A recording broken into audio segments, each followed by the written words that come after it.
자, 이제 기드온이 당면하게 되었던 세 번째 위기는 내적인 유혹이었습니다. 그 내적인 유혹 첫 번째는 뭐냐? 자기 만족이죠. 그리고 교만, 그리고 적과 타협하라고 하는 내적인 유혹이었습니다.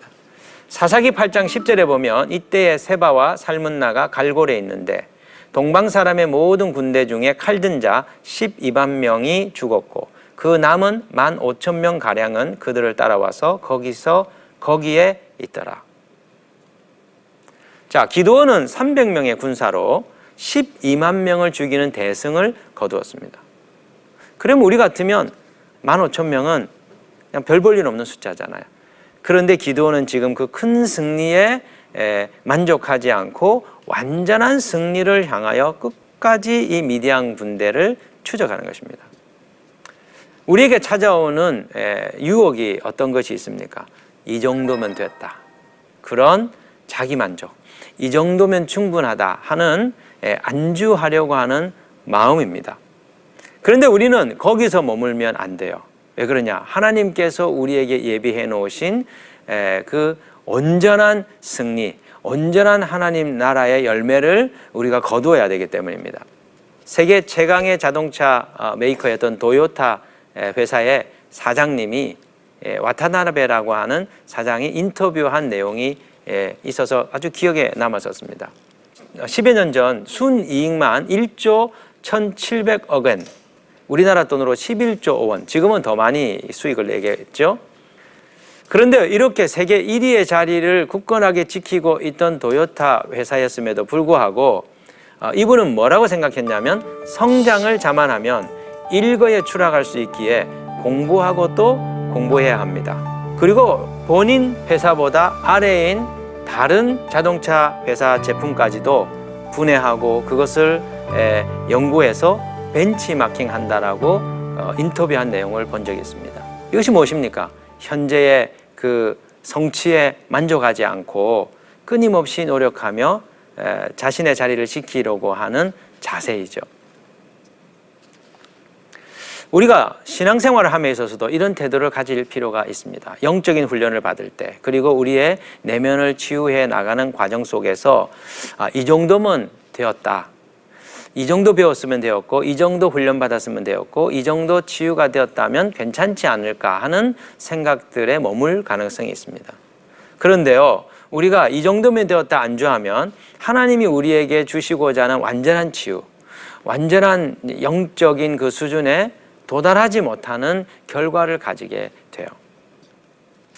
고대의 영성가들이 사막에서 수도를 하면서 깊이 하나님과 일치를 추구했는데 그들이 깨달은 것들을 남긴 문집이 필로칼리아라고 하는 책에 남겨져 있거든요.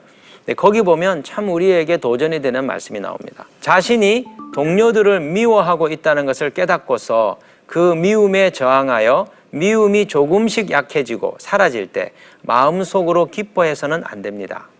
왜냐하면 그것은 악한 영들의 속임수이기 때문입니다. 악한 영들은 처음보다 더 강한 공격을 준비하고 있습니다. 여러분, 우리가 교회 사역을 할 때 교회가 부흥합니다. 또 개인적으로 믿음 생활을 할 때 은혜를 받고 우리의 삶의 진보가 있습니다.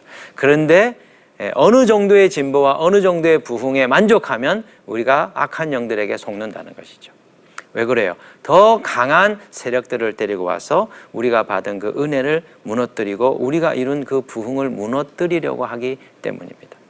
우리 마음에 평안이 찾아오고 우리 마음에 하나님의 은혜가 임할 때 어떻게 해야 될까요? 더 온전한 은혜와 더 온전한 내면의 평화와 더 온전한 부흥을 향해서 계속 영적으로 진보해 나가는, 전진해 나가는 삶의 자세가 필요하다는 것이죠. 두 번째로 기드온이 직면했던 내적인 유혹이 무엇이냐? 그것은 교만이었습니다. 전쟁에서 승리하고 있고 그리고 결정적인 최후 승리를 향하여 나아가고 있는 상황에서 내가 이 정도 업적을 이루었다라고 하는 교만한 마음이 그를 찾아올 수 있었던 것이죠. 자, 사사기 8장 11절로부터 12절에 보면 적군이 안심하고 있는 중에 기드온이 노바와 욕부하 동쪽 장막에 거주하는 자의 길로 올라가서 그 적진을 치니 세바와 살문나가 도망하는지라 기드온이 그들의 뒤를 추격하여 미디안의 두 왕 세바와 살문나를 사로잡고 그 온 진영을 격파하니라. 지금 전쟁을 수행하는 기드온은 계속해서 게릴라전을 수행하고 있는 것을 알 수 있습니다. 사실 300명의 용사로 12만 명을 물리쳤다면 어마어마한 성과이지 않습니까? 그러면 보통 사람들 같으면 15,000명은 굉장히 가볍게 보이고 그리고 얼마든지 자신들이 쉽게 처리할 수 있는 존재인 것처럼 생각할 수 있습니다. 그러나 여전히 기드온은 15,000명은 300명으로 이기기에는 벅찬 상대라는 것을 인정하고 있는 것이죠. 다른 말로 하면 기드온은 지금 자만에 빠지지 않았다는 것을 우리에게 보여줍니다. 우리가 최후 승리를 위해서 하나님 나라의 일을 성취하기 위해서 우리가 넘어야 될 산이 무엇일까요? 그것은 교만과 만용입니다. 종종 우리가 우리 자신이 남긴 성취와 업적에 도취되어서 남아있는 과업들을 소홀히 처리하는 경우들이 많이 있죠. 그런데 우리가 정말 성공할 수 있었던 이유가 무엇입니까? 우리 능력으로, 우리의 자원으로 이런 것이 아니고 하나님께서 우리에게 은혜로 승리를 주신 것이죠. 그래서 우리의 업적과 성취에 도취되지 아니하고 남겨져 있는 일들도 하나님의 부어주시는 능력을 힘입어 우리가 일을 행하고자 해야 한다. 그 내면의 자세를 계속 견지하는 것이 필요합니다. 고린도전서 10장 12절에 뭐라고 말씀합니까? 그런즉 선줄로 생각하는 자는 넘어질까 조심하라. 항상 경계로 삼아야 될 말씀인 것 같습니다. 자, 이제 기드온은 이 전쟁을 마무리하기 위해서 계속 나아갑니다. 그런데 오늘 이 본문에 보면 기드온이 이 전쟁을 승리로 이끌고 세바와 살문나를 이제 처리하는 과정이 등장하지요. 그런데 본문을 잘 읽어보시면 알겠지만 자신의 형제들을 죽인 데 대한 보복성으로 죽이는 것처럼 본문이 기록되어 있습니다. 사사기 8장 18절로부터 19절에 보시면 이에 그가 세바와 살문나에게 말하되 너희가 다볼에서 죽인 자들은 어떠한 사람들이더냐 하니 대답하되 그들이 너와 같아서 하나같이 왕자들의 모습과 같더라 하니라.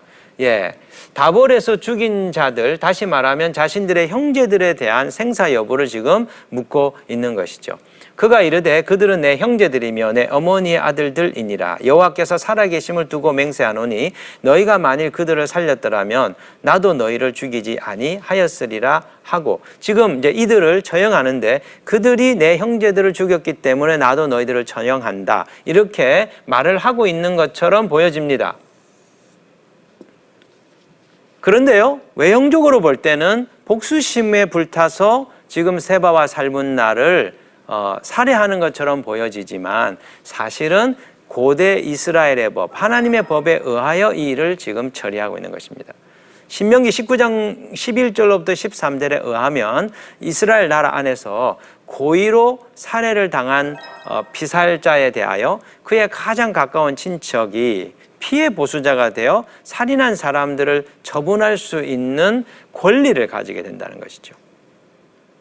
그렇기 때문에 기드온이 세바와 살문나를 지금 처형한 것은 마음의 감정 때문에, 마음의 복수심 때문에 이 일을 행한 것이 아니라 하나님의 말씀의 법에 따라 이 일을 집행한 것이었습니다. 사울 왕이 아말렉 족속을 진멸하라고 하는 하나님의 명령을 어기는 내용을 알고 있습니다. 외형적으로 볼 때는 그 한 종족을 다 사륙하는 거 너무 비인도적인 처사인 것처럼 보이죠.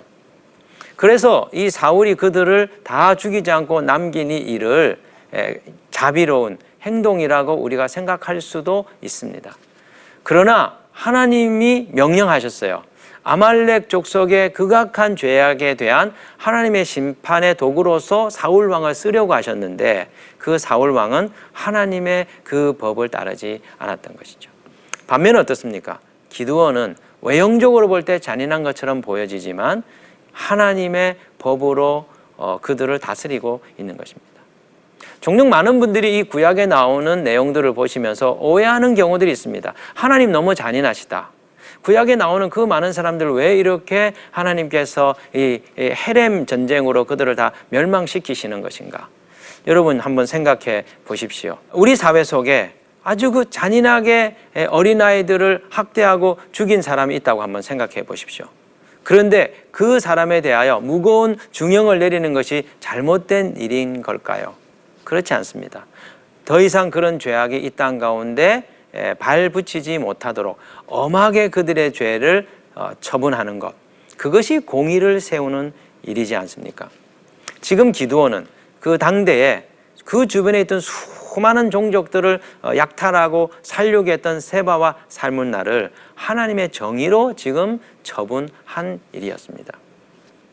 이런 점에서 우리들은 우리가 가지고 있는 인간적인 기준이 아니라 하나님의 말씀의 법을 따라서 순종하고 일을 처리하는 그 길을 걸어가야 되는 것이죠.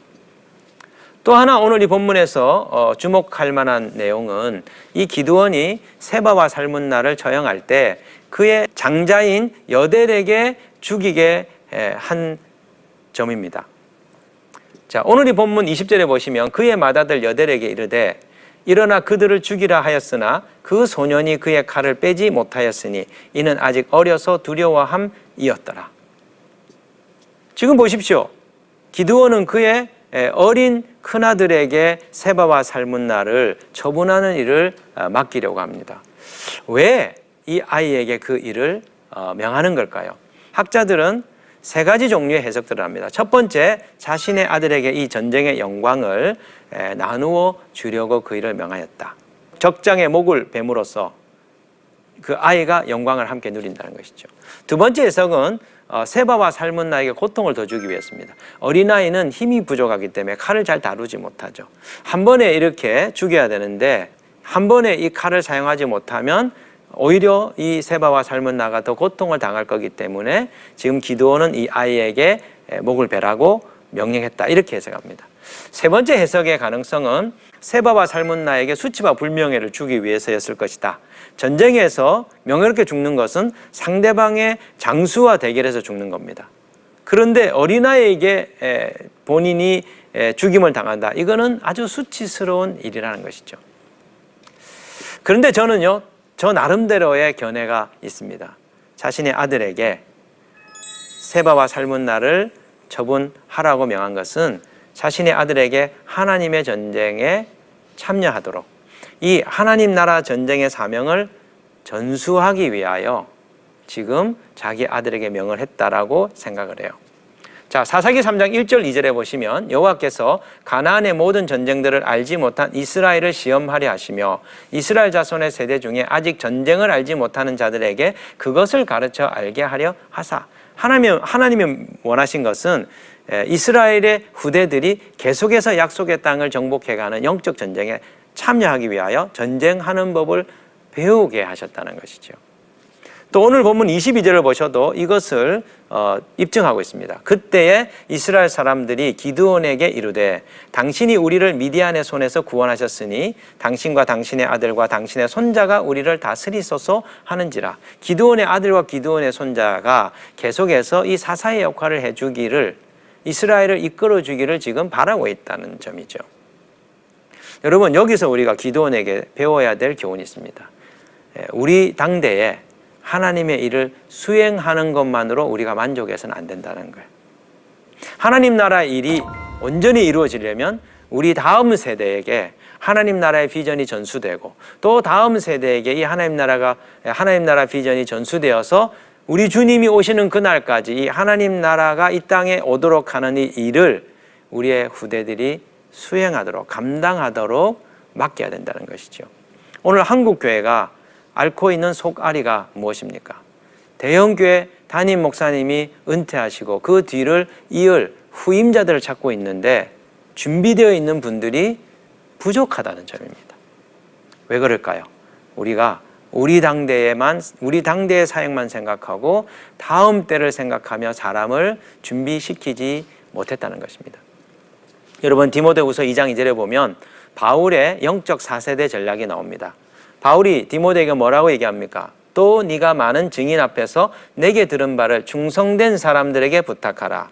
그들이 또 다른 사람들을 가르칠 수 있으리라. 여기 보면 영적인 비전을 물려주는 4세대가 나옵니다. 첫 번째 바울이죠. 두 번째 디모데입니다.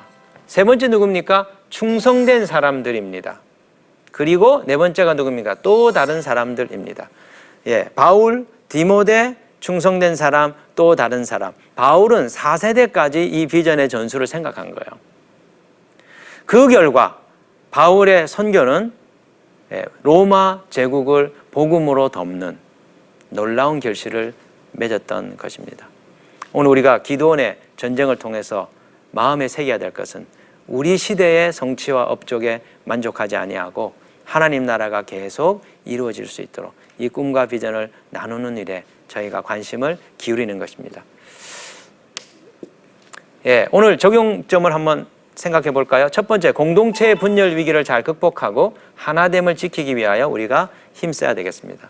두 번째, 무관심과 비협조적인 삶을 회개하고 공동체가 하는 일에 함께 참여하는 계기가 되었으면 합니다. 세 번째, 자기 만족과 교만의 유혹을 떨쳐버리고 하나님의 부르심을 온전히 이루도록 힘쓰는 삶을 살아가는 기회가 되기를 바랍니다. 다음 시간에는 사사 기드온 이야기, 기드온에게 찾아온 유혹에 대해서 저희가 생각해 보겠습니다. 지금까지 시청해 주신 여러분 감사드립니다.